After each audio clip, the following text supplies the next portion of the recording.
pasión que despierta en la actualidad todo lo referente al motociclismo, tanto en el aspecto deportivo como en el del ocio y en el cotidiano, se debe a la popularidad que las motocicletas han adquirido a lo largo de los últimos años y a la evolución de las nuevas tecnologías aplicadas a materiales y diseños. Los fabricantes han sabido adaptarse a todas las necesidades y han creado modelos para todos los gustos en un mercado cada vez más creciente. Desde las más pequeñas, versátiles y manejables, adaptadas a las exigencias de ciudades con tráfico intenso, las de gran cilindrada que permiten viajar grandes distancias con rapidez y seguridad. Las motos camperas han permitido salir del asfalto y acceder a inaccesibles parajes. Todas han ido derribando barreras hasta convertirlas en una imagen permanente de nuestro paisaje.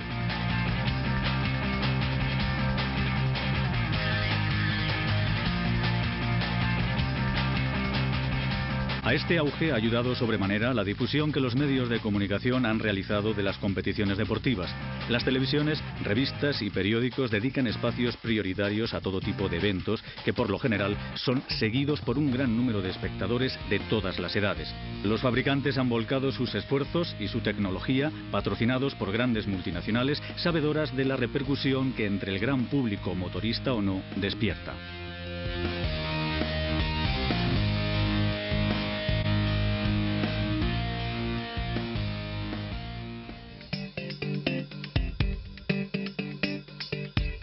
Pero este desarrollo también tiene nombres propios que son elementos inseparables de esta historia.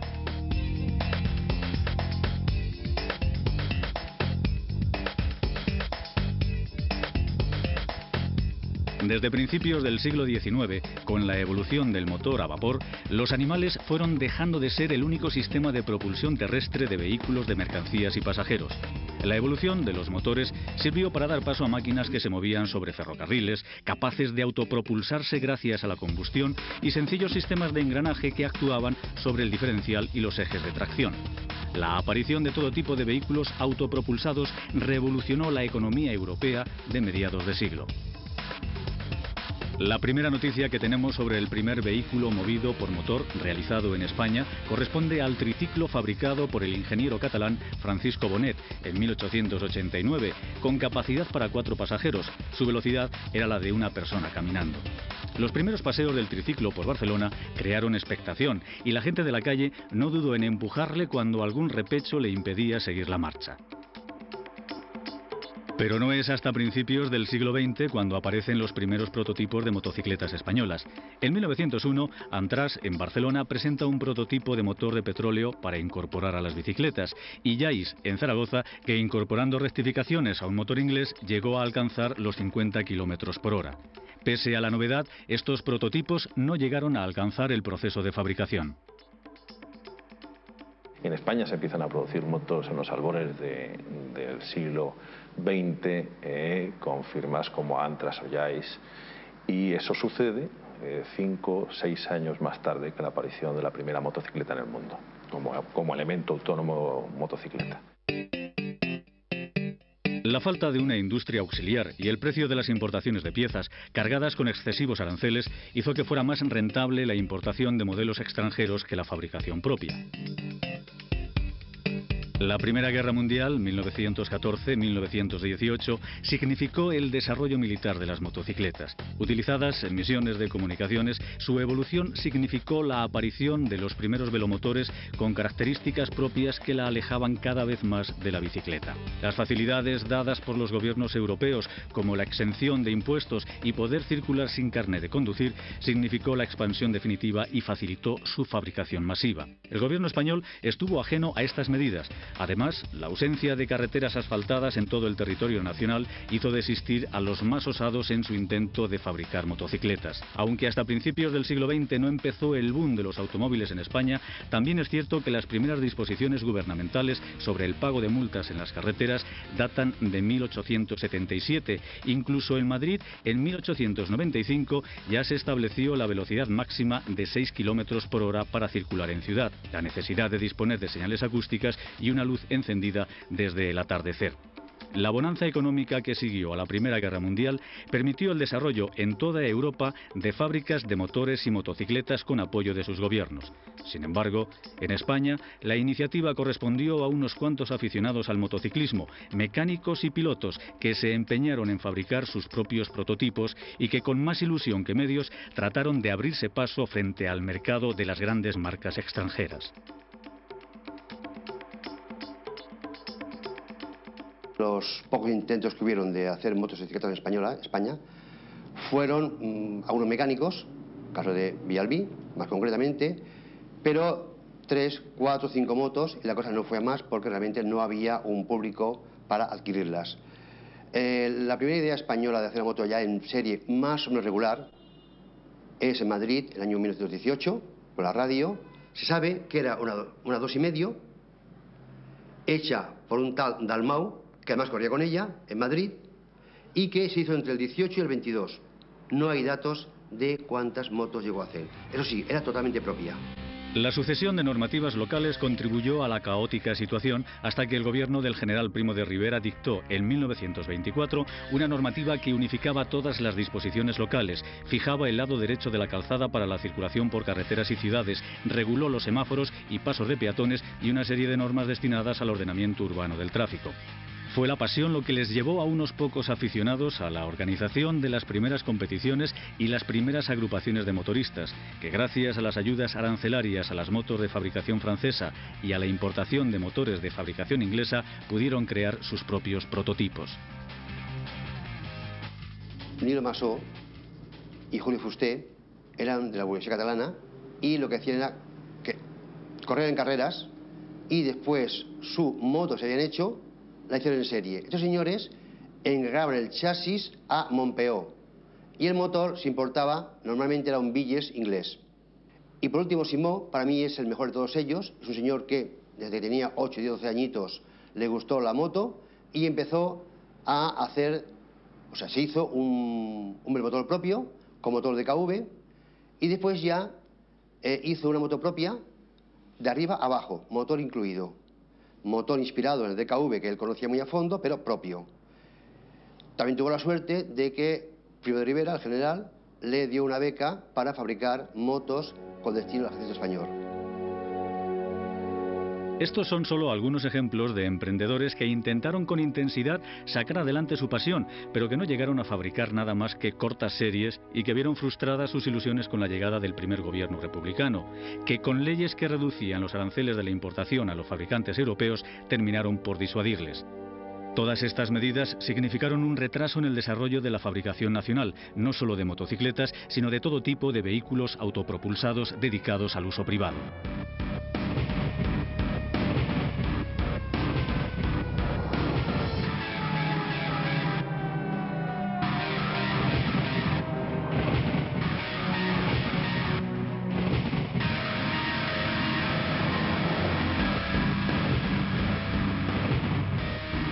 Un lastre que la guerra civil en España y la Segunda Guerra Mundial no ayudaron.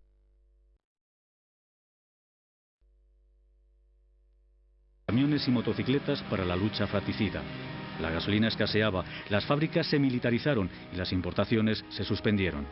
Al poco tiempo de terminar la guerra en España comenzó la contienda mundial y el aislamiento primero y el embargo después sumergió al país en unos niveles de pobreza donde la prioridad se convirtió en buscar alimento, que tuvo que ser racionado ante la escasez. Frente al embargo internacional no hubo más remedio que producir o fabricar todos los productos necesarios, tanto de primera necesidad como los industriales, llegando a tener que producir combustible sintético a base de agua destilada y fermentos de plantas. El estado de pobreza en el que se encontraba España y la falta de ayuda exterior hacía muy complicada la fabricación de cualquier producto, a menos que se tuvieran los contactos adecuados con el nuevo régimen y una capacidad empresarial muy intuitiva. Este tipo de bicicleta denominado Suspenciclo Aura es de patente española. Unos amortiguadores, dentro de los cuales van alojados muelles en espiral, evitan a los ciclistas las incomodidades de los baches y permiten que la bicicleta pueda rodar por toda clase de terrenos.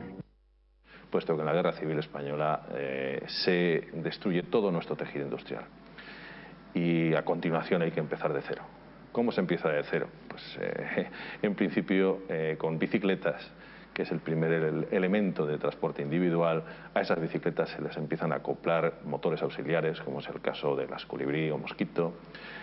Crean un gran número de pequeños fabricantes, con unas producciones muy limitadas, porque quien hacía una bicicleta, con facilidad esa bicicleta le podía acoplar un motor, variando un poco su chasis, etcétera, y en definitiva tener un vehículo motorizado para poder desplazarse.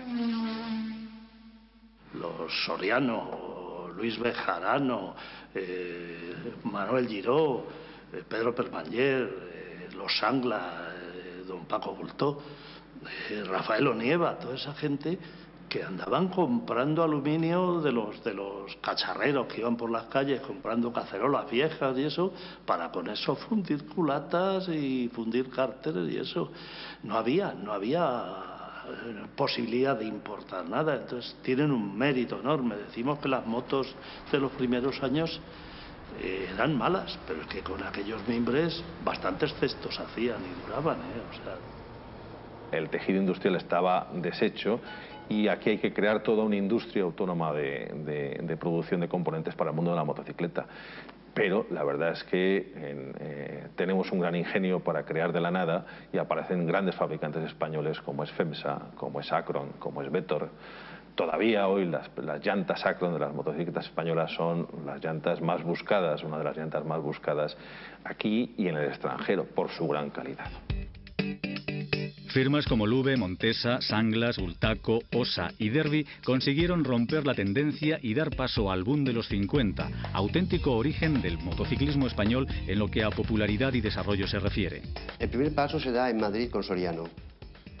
Soriano era un aristócrata español, emigrado a Francia para aprender automoción, y cuando acaba la Guerra Española regresa a España y junto con Marqués de Salamanca de Madrid montan la fábrica Soriano. Esta moto era muy bajita y era una copia, una reproducción de la que él había hecho en Francia para ir a cazar por los bosques. Esta moto se hace en serie regular, no va mal del todo, pero el problema tiene que es muy bajita y hoy 2 personas es muy complicado. Pero esta fue la primera en serie que se hizo y fue además una fábrica muy bien utillada en cuanto a medios de fabricación. Durante su estancia en el país vecino, Soriano participó en numerosas competiciones, llegando a fijar el récord mundial en 112 kilómetros por hora. Diseñó motores y vehículos como el Pedroso. Era una moto, era un engendro verdaderamente, ¿no? Dicen, nunca se confirmó, que aprovecharon las ruedas de trenes delanteros de avionetas, ¿no? Entonces una rueda de este tamaño, la moto era una enana absolutamente. Empezaron haciendo con motores hechos aquí, motor con cambio separado, pero era lo que había, y la gente las compraba. Se llegaron a fabricar más de 100 unidades, pero los fallos en el sistema eléctrico impidieron el buen funcionamiento del motor. Tras numerosas pruebas, decidieron importar los motores de 122 centímetros cúbicos de Villiers, hasta que consiguieron la patente para fabricarlos en España, sacando numerosos modelos, hasta que en 1951 la llegada de las italianas Vespa y Lambretta truncó el proyecto del scooter Puma II. Con todo, se puede incluir a Soriano entre los precursores de la fabricación de motocicletas en el país, junto a Bejarano, Permanyer, Bultó y los hermanos Sanglas.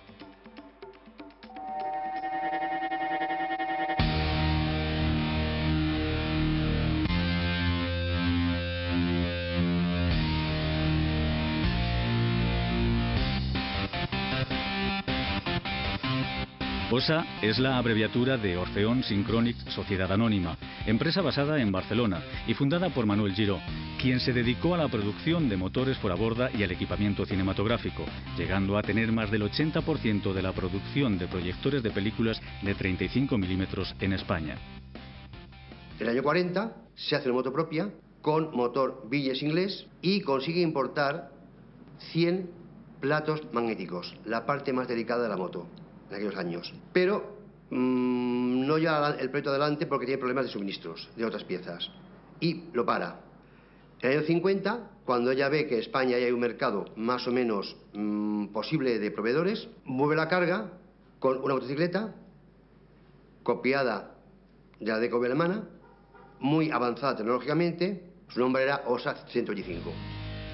Su fiabilidad, fácil mantenimiento y buen funcionamiento hicieron que se vendieran alrededor de 80.000 unidades, todo un éxito para un primer modelo. Posteriormente se fabricó un ciclomotor de 50 centímetros cúbicos. En 1960, OSA fabrica su primer modelo de 4 tiempos, la 175 Gran Turismo, en la que se cambió al pie derecho el accionamiento del cambio. Su potencia, el bastidor y sus poderosos frenos para la época la hicieron muy conocida. Sin embargo, OSA decidió abandonar la producción en 1963 en favor de los modelos de 2 tiempos, más baratos de producir y más fáciles de vender. Durante la segunda mitad de los años 60 y la primera de los 70, OSA empieza a competir junto con otras marcas españolas, Bultaco y Montesa, por la primacía en los campeonatos de trial, enduro y motocross, esfuerzo que dio a conocer a estas marcas en todo el mundo. La TR80 da unos breves momentos de gloria y un respiro, pese a lo cual cierra a mitad de los años 80.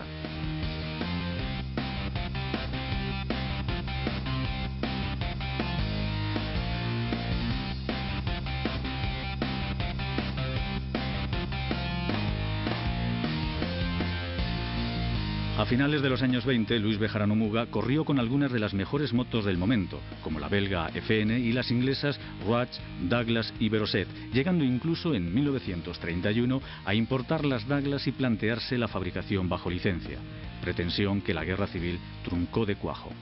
Sobre 1943 aparece el prototipo, que se llama LBM, por Luis Bejarano Muga, y es una copia de una Terrot francesa, pero la serie se inaugura en 1945 más o menos.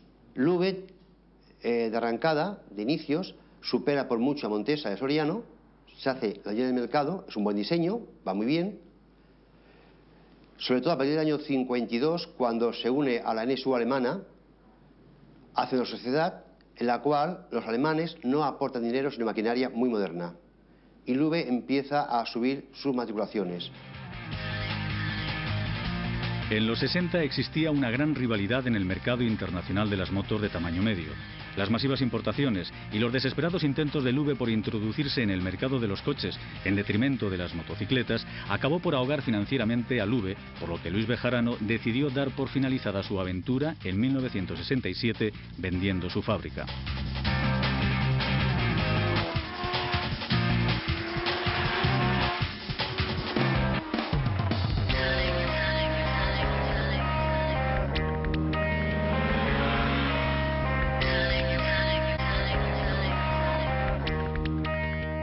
Los hermanos Sanglas eran 2 jóvenes estudiantes de ingeniería, cogen el gusanillo de la mecánica y deciden fabricar motos en España, pero todo lo opuesto a los demás, es decir, motos de 4 tiempos y gran cilindrada, destinada principalmente a las Fuerzas Armadas. Y diseñan una moto propia, cogiendo lo mejor que hay en Europa.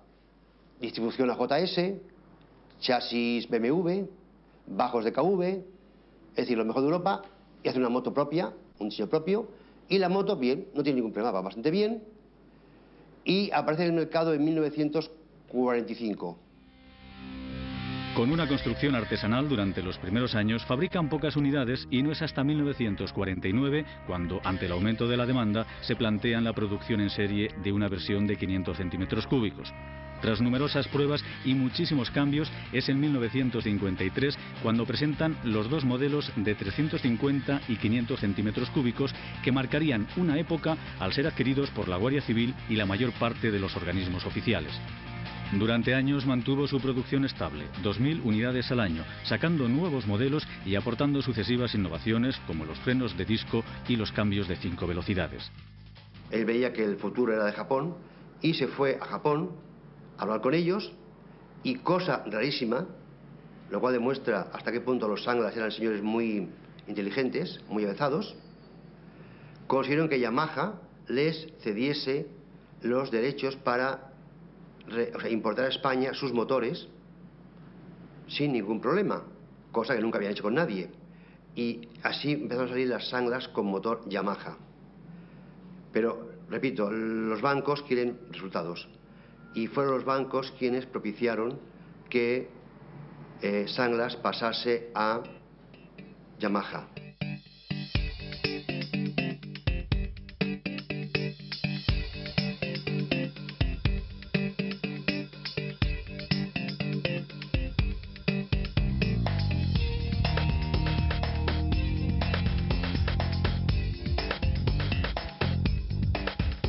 El inicio de la historia de Montesa debe situarse en 1944, cuando el joven industrial barcelonés Pere Permanyer, a sus 33 años, inicia la evolución de su industria de fabricación de gasógenos para la automoción, ampliando su actividad hacia el sector de las motocicletas. Y a mi padre se le ocurrió, como era una época de penuria de gasolina, que no había, empezaban a ver los primeros coches, a comprar un gasógeno a los coches, en vez de gasolina, iban con cáscara de avellana. El año 44 empezó a abrirse un poco la mano, empezaba a haber ya posibilidades de tener gasolina, empezaron a pensar qué se podía hacer con la pequeña industria que ya tenía. Un colaborador de él le presentó a su cuñado, Francisco Xavier Bultó, que era un gran aficionado a las motos, a los coches, a las carreras, y se encontraron el fabricante, el industrial, y el forofo de carreras, de velocidad y deportivo. Se asociaron los dos y aquí empezó el año 45 la historia de Montesa. Paco Bultó, cuando pasa a la Guerra Civil Española, su primer paso es montar una fábrica de pistones y segmentos. Y después, en el 44, ya con Permanyer, es cuando deciden hacer las motos. La mezcla del espíritu deportivo y de aventura que existía desde la fundación de la empresa, junto a la necesidad de probar las motocicletas para completar su desarrollo, dio pie a que se organizara en julio del mismo año 45 una ascensión al balneario de Caldas de Boí, a donde ningún vehículo motor había llegado hasta entonces, ya que no había carreteras ni caminos. 5 motocicletas alcanzaron el objetivo y los pilotos, verdaderos héroes precursores del motociclismo de montaña. Estábamos en un país que salía de una guerra. No había maquinaria, no habían procesos, era todo muy manual, había que comprar en el exterior muchas piezas, pues neumáticos, los carburadores, se compraba mucha cosa y las series, evidentemente, al empezar una industria, eran series pequeñas, de cientos de motos, de unas pocas miles al año, pero cada año iban avanzando pudiendo importar maquinaria. Incluso una vez no habían permisos de importación de maquinaria, no daban permisos y solo lo daban a aquel que exportaba. Entonces a mi padre se le ocurrió, tenía un amigo que tenía una bodega en Vilafranca y crearon un vino que se llamaba un vino Montesa. Entonces exportó una partida de estas botellas de vino y a cambio pudo importar maquinaria y rodamientos que aquí no habían. Mientras tanto, Paco Bultó diseñaba los prototipos junto a su amigo Carlas Carreras, también ingeniero, que le ayudó en los primeros desarrollos. En 1946, Montesa participó por primera vez en una competición internacional. Fue el 5 de mayo en el Gran Premio Internacional de Barcelona, celebrado en el circuito de Montjuïc, y que se saldó con victoria en la carrera de 125 centímetros cúbicos ante el aplauso entusiasta del público aficionado y sorprendido ante la potente aparición de aquellas motos españolas. Aquel año ganaron también los campeonatos de España de 100 y 125 centímetros cúbicos. La evolución técnica continuó, mejorando la producción durante los siguientes años de la lenta expansión. Y en febrero de 1953 se presentó la Montesa Brio 90, un modelo de línea más estilizada y con espíritu deportivo que lleva por primera vez el carburador en la parte trasera del cilindro, además de importantes modificaciones en el motor que desarrollaban mayor potencia y velocidad de aceleración. Un modelo de concepto más utilitario, la Brio 80, se presentó al año siguiente en la Feria de Muestras de Barcelona. La nueva Montesa estaba dotada de ruedas más pequeñas y neumáticos de balón. La conducción de este modelo era más suave y resultaba más apta para llevar a otro pasajero, una opción muy necesaria en aquellos días. En febrero de 1954, una motocicleta tipo sprint participó en el Gran Premio Internacional de Velocidad en competencia con las mejores marcas de la época. El éxito obtenido da a conocer la marca Montesa a nivel internacional. A finales de los años 50, Montesa decide comprar unos terrenos para hacer una fábrica nueva y hay que limitar los gastos. Le propone a Bultó cerrar las carreras o, por lo menos, aminorarlas, y Bultó no lo acepta. Bultó era su vida y quería carreras. con lo cual hace que ambos socios se separen. Bultó y su equipo bautizaron a la nueva marca como Bultaco. La aparición de un nuevo competidor inesperado y la evolución positiva del mercado contribuirá a que Montesa reconsidere su vuelta a las competiciones. En 1959 se realiza el primer embarque de motocicletas exportadas al Japón, lo cual fue considerado como un hito sensacional. Mientras tanto, Leopoldo Milá trabaja intensamente en el proyecto Impala. Leopoldo Milá asume ya una importancia que estaba un poco de segundo en aquel momento, asume la importancia de diseñar un nuevo modelo con un motor monobloc, porque desde el año 45 el motor poco había variado, y asume el reto de diseñar un nuevo motor, un nuevo chasis y una nueva línea.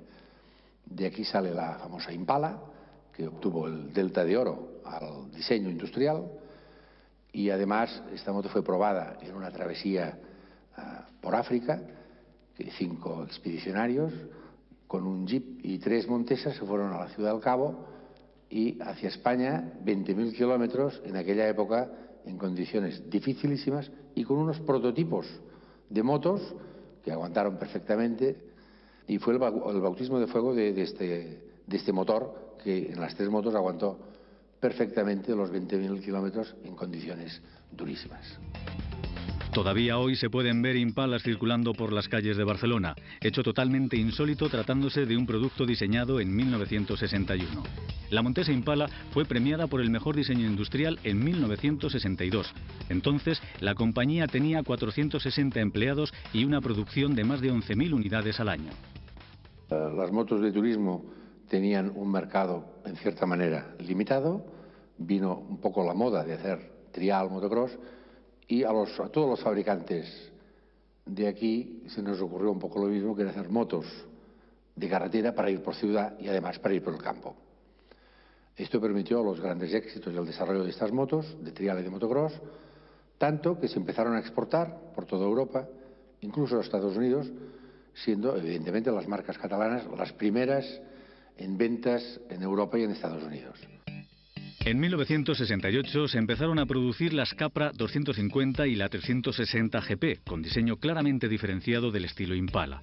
Los éxitos deportivos de estas máquinas culminaron con las victorias en los campeonatos nacionales de Bélgica, Francia, Italia, Suiza y Estados Unidos.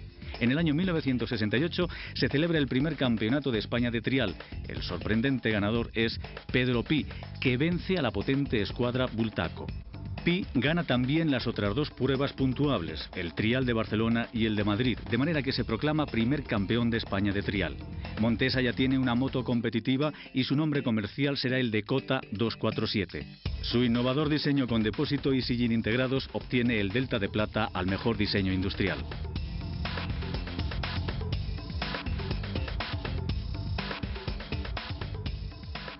Las motos españolas han estado presentes en muchos museos del mundo. Tenemos aquí un ejemplo paradigmático, que es la Cota 247 de Montesa, que está en el Museo de Arte Moderno de Nueva York por su diseño tan precioso, teniendo en cuenta que es una moto de la década de los 60, ¿no? Que no estamos hablando de una moto que se ha fabricado hace pocos años, sino una moto fabricada en la década de los 60 y que está en un museo tan importante como el Museo de Arte Moderno de Nueva York. Pero la victoria más esperada se produce en el año 1980 con Ulf Karlsson, que se proclama campeón del mundo con el prototipo de la que será la futura Cota 349.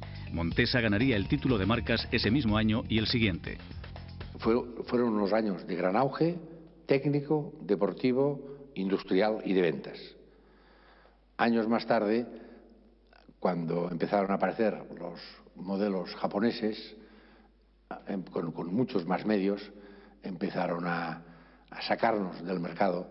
Hay que tener en cuenta que Montesa, por ejemplo, que era uno de los primeros fabricantes en España, podía hacer 20-25.000 motos al año. En Honda, en aquellas épocas, hacía 10.000 al día. En todo el mundo, 10.000 motos cada día. O sea, el 2 de enero ya había hecho lo que Montesa hacía en todo un año. Entonces, este potencial de los japoneses nos sacó de la exportación, hubo problemas económicos y a partir de finales de los 70 las fábricas españolas empezaron a tener su crisis. Montesa, tratando de evitar el cierre, efectuó un esfuerzo enorme por adquirir fuera de España una dotación de equipo y maquinaria moderna. Sin embargo, este esfuerzo significaba una perversa paradoja. Las nuevas tecnologías y la bajada de las ventas por la crisis implicaban una reducción de plantilla, pero las condiciones sociales no eran las mejores para que se aceptara una medida tan drástica para la supervivencia de la empresa. Hubo huelgas y escasa protección institucional en los momentos clave. En el año 85 teníamos también, era un poco la única fábrica que quedaba de motos con muchos problemas económicos. Entonces surgió la oferta de Honda de asociarnos con ellos. Nos pareció que era una manera de salvar sobre todo la industria por un lado y la gente que colaboraba y que trabajaba en la empresa. Hicimos una apuesta, nos unimos con ellos. Hoy día la sociedad se llama Montesa Honda, importan motos de Japón, fabrican motos de 650 aquí en España y también fabrican la Cota antigua con nuevos motores y que se llama Montesa. O sea, así un poco ha perdurado el nombre de Montesa, quizá con la primera marca del mundo de motos.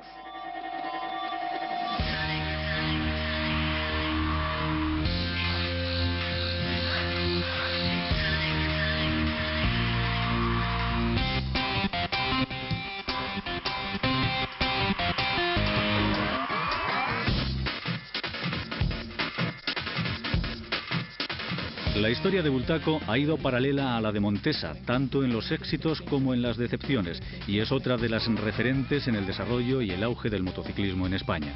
En 1958, Bultó se marchó de Montesa después de que el Consejo de Administración decidiera abandonar la competición.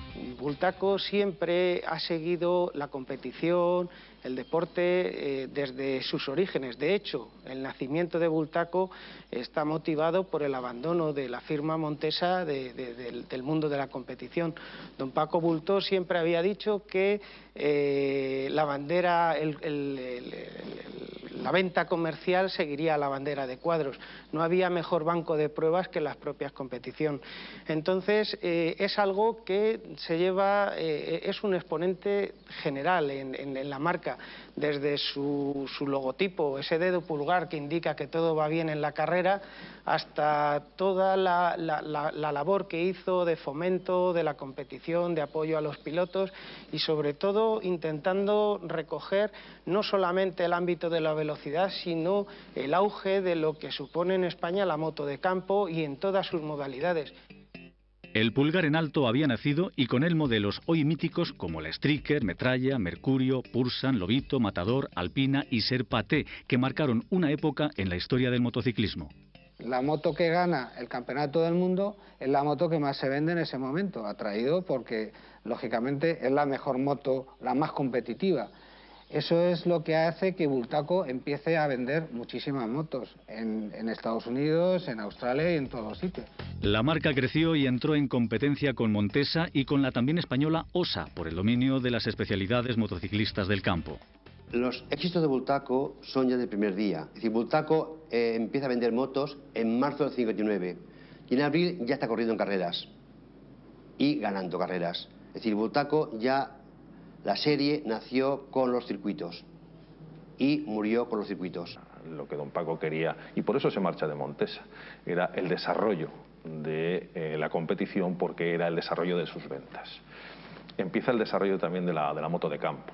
La moto de campo, un objeto lúdico, en manos de grandes pilotos como Sammy Miller y como pilotos españoles Pedro Pi, etcétera, logra tener una producción, entrar en una producción de primera categoría y que sobre todo, al ganar las grandes pruebas de motociclismo de campo, en trial, en cross o en enduro, los países extranjeros, es el caso de Estados Unidos, se fijen en la producción española, se fijen en las motos españolas y empiecen a importarlas de una forma muy grande.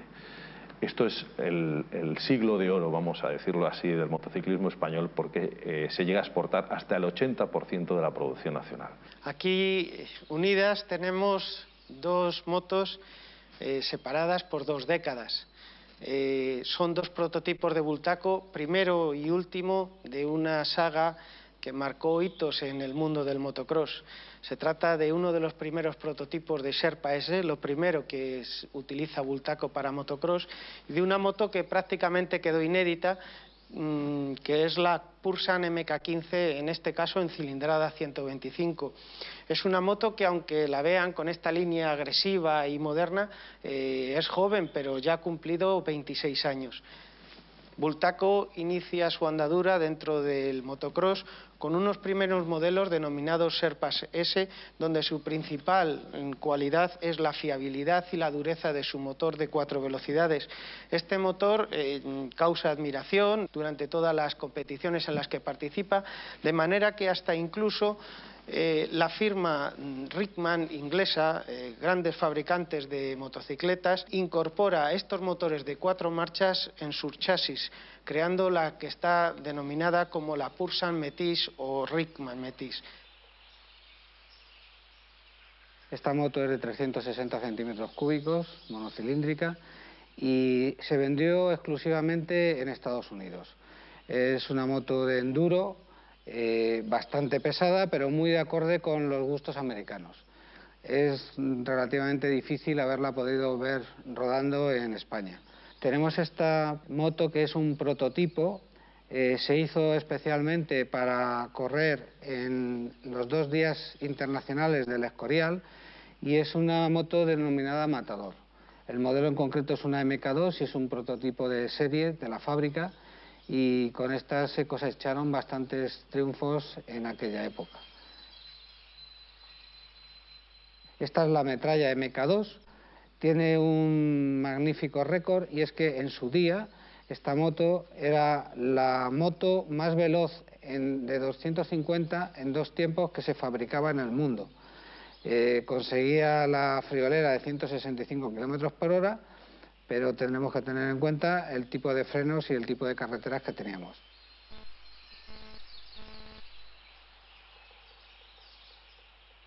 Este prototipo de moto es puramente de fabricación para los pilotos de la casa y no se llegó a fabricar, aunque hubo intentos de hacer una moto similar para el público, pero no se llegó a culminar el modelo y se quedó exclusivamente en moto de fábrica. Se crearon exclusivamente para correr las 24 horas de Montjuïc. Esta en concreto tiene bastantes piezas que en su día se utilizaron en la competición. En concreto, en el año 1970, el cilindro de esta moto estuvo rodando las 24 horas. A pesar de sufrir desperfectos, aguantó las 24 horas y llegaron a ganar esta carrera mítica. La crisis del petróleo acabó con Bultaco y Osa, y Montesa necesitó de ayuda estatal y finalmente de capital japonés.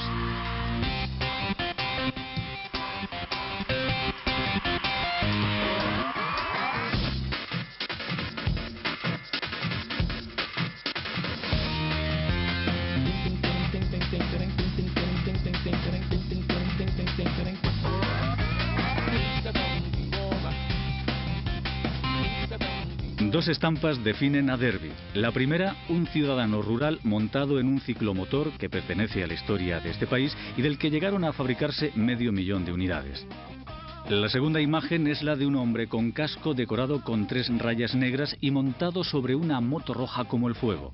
Ángel Nieto corrió con muchas marcas, pero la leyenda le recuerda sobre una de las balas rojas de Mollet.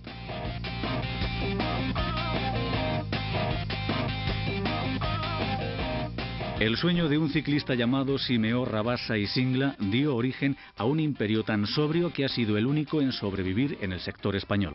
En el año 22, mi abuelo Simeón Rabassa, junto a su hermano José Rabassa, fundan un taller de reparación de bicicletas. Con lo cual se forma Industria Rabassa a partir de los chasis de bicicleta, que es en realidad donde él tiene realmente su conocimiento base. Su negocio sobrevivió a la guerra y dio un salto de calidad en 1950 con la aparición del SRS, un ciclomotor de fabricación completamente propia. Porque luego como empresa se separó, pero una estaba como Bicicleta Rabassa y luego fue cuando salió el nombre de Derby, de Derivados Bicicletas.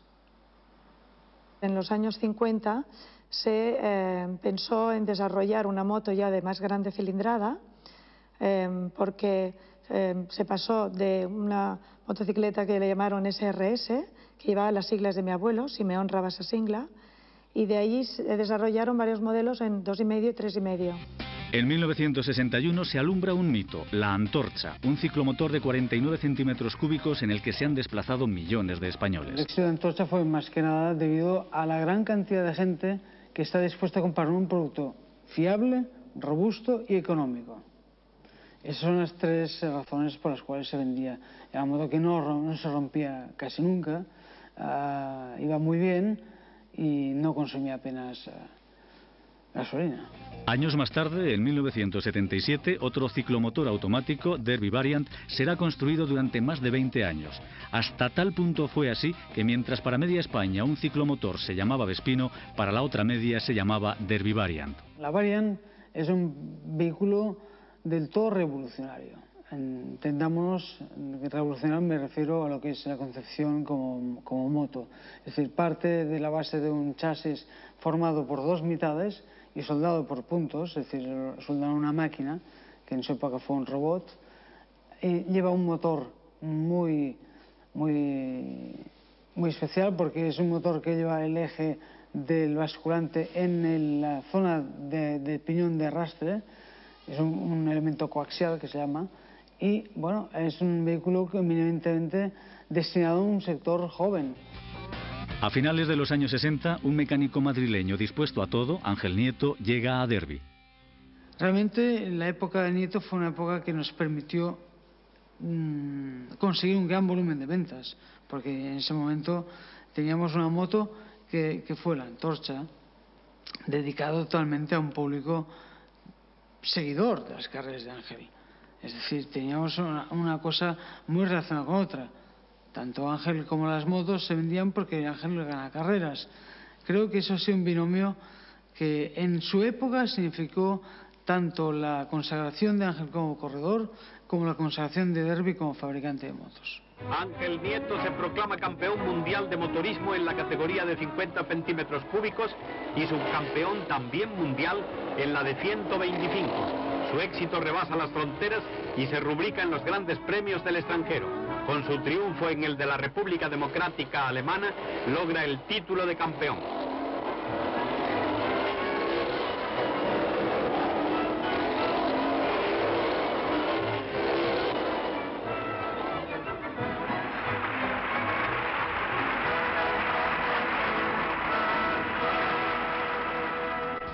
En el 70, 71 y 72, ese último año, en 50 y 125 centímetros cúbicos, Nieto y Derby vuelven a ser los mejores del mundo. Las victorias para la marca, para Derby, eran lo más importante, porque, como siempre nos gusta decir a nosotros, en las carreras nosotros íbamos a ganar, no a participar, porque ganando era como se conseguía pues todos los resultados que íbamos a buscar.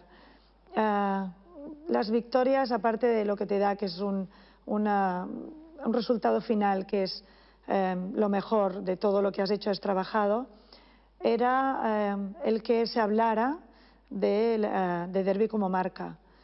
Porque si no ganas, no hablas. O sea, hay que ser el primero, el segundo ya no cuenta. Nieto y Derby son desde entonces una imagen triunfante e indisoluble.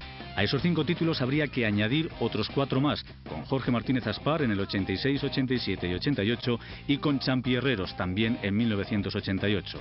En la frontera del siglo XXI, 1999, Derby anuncia el regreso del tándem Nieto-Derby. La continuación de la saga de Nieto, porque su hijo Pablo pues ha sido un corredor que siempre ha estado con muchas ganas de hacer realmente bien. Nosotros hemos intentado hacer una moto para su estilo de pilotaje, que en ocasiones han sido contactos muy íntimos. Es una moto, hemos logrado una moto competitiva y él también ha dado todo el 100%. Espero que tengan mucha suerte. Con innumerables variaciones a lo largo de este tiempo, en la actualidad Derby ha aceptado el reto de japoneses e italianos abriendo una fábrica en China en 1997 e incorporando una amplia gama en constante evolución. Y hay un proyecto en marcha tanto de los coleccionistas como de las instituciones para que se cree el Museo de la Motocicleta Española aquí en Alcalá de Henares.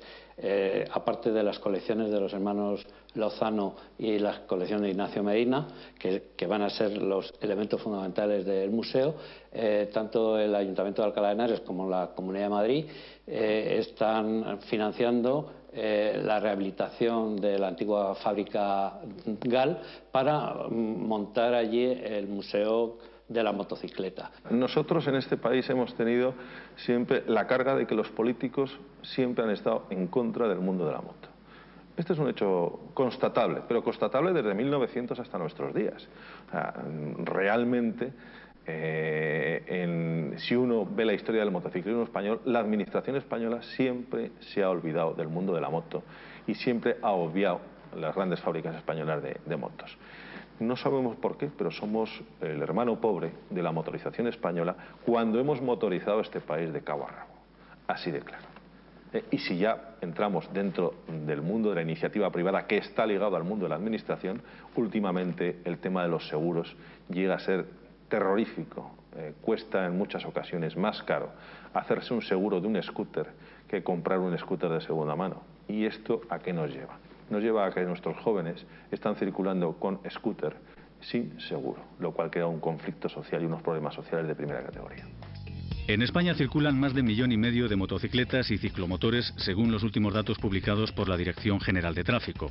Estamos por detrás de Alemania, Gran Bretaña e Italia. En Barcelona, la provincia con mayor número de vehículos de 2 ruedas, se concentran casi 400.000. Madrid le sigue con 170.000. En el mercado español pueden encontrarse 500 modelos de motocicletas nuevas. La oferta de ciclomotores es algo menor, con 190 modelos y 32 fabricantes. Solo en un año se han matriculado 1.568 unidades de la Honda CBR 600, lo que la convierte en la moto más vendida de España. En el mundo se han fabricado 16 millones de Vespas desde 1946. En los 55 años que lleva en el mercado se han lanzado hasta 96 versiones diferentes. Es líder de ventas en Europa.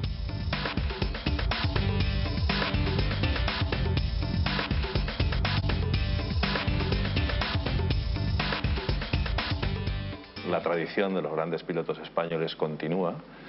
El interés del público español al respecto de la moto es constante y bueno, se han superado momentos duros como los que hubo hace poco, hace como 3 años, en los cuales el mundo del seguro intervino decididamente en las pocas ventas de las motos por su gran precio. Así que, bueno, tenemos a un campeón del mundo novedoso como es Daniel Pedrosa y sobre todo una gran saga detrás en las distintas actividades del mundo de la moto, trial, campo, en cross, enduro, en sitios punteros. Y bueno, una gran atracción, aparte también de que el cambio de legislación al respecto de poder circular con el carnet de conducir tipo B, motos de hasta 125 centímetros cúbicos, ha hecho llegar a mucha gente al mundo de la motocicleta, porque lo que está clarísimo es que se demuestra que la moto es un elemento fundamental e imprescindible en el circuito urbano, en la situación de las grandes ciudades y de las pequeñas ciudades para aligerar el tráfico por su comodidad, por su rapidez, etcétera.